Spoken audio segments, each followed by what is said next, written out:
एक दिन रावण की राक्षसी बहन शूर्पणखा ने एक सुंदर युवती का वेश धारण किया और राम के सामने विवाह का प्रस्ताव रखा। राम ने उसके प्रस्ताव को अस्वीकार कर दिया और मजाक में उसे लक्ष्मण के पास भेज दिया। लक्ष्मण ने मजाक में कहा कि उसे उनके स्वामी राम से विवाह करना चाहिए। क्रोधित शूर्पणखा राम के पास लौट आई और सीता पर हमला कर दिया, लेकिन लक्ष्मण ने अपनी तलवार निकाली और शूर्पणखा के नाक काट दिए।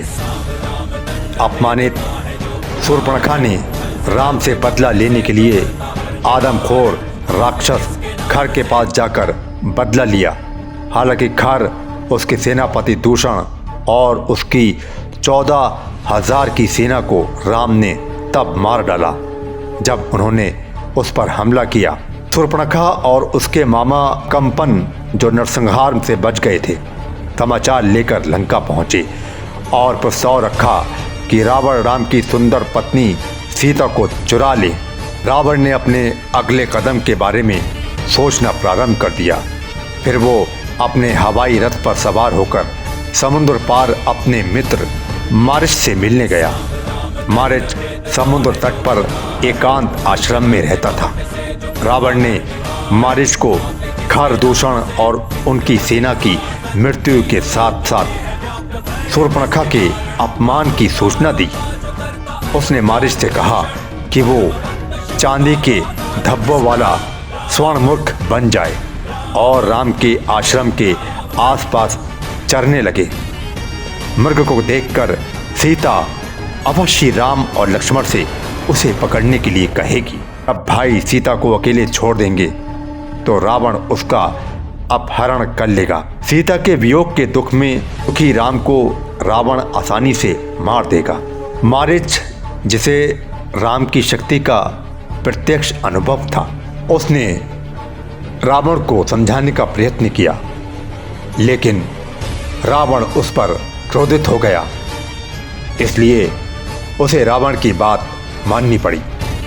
इसके बाद मारिच और रावण के रथ में पंचवटी के लिए उड़ गए और राम के आश्रम के पास रुक गए।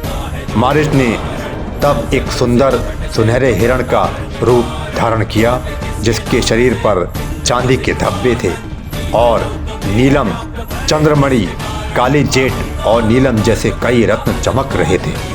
मारिच राम के आश्रम के आसपास चरने लगा ताकि सीता उसे देख सके। जैसे ही पशु भक्षी राक्षस मारिच हिरण के रूप में जंगल में दाखिल हुआ, अन्य जानवरों को लगा कि कुछ गड़बड़ है और वे डर के मारे भाग गए। मारिच ने सीता को फूल इकट्ठा करते हुए पाया और उनके सामने दौड़ा। आश्रम के चारों ओर उछल कूद कर रहे हिरण की सुनहरी चमक ने सीता को लुभाया, जो विस्मित थी, और उन्होंने राम और लक्ष्मण को शानदार जानवर को देखने के लिए बुलाया।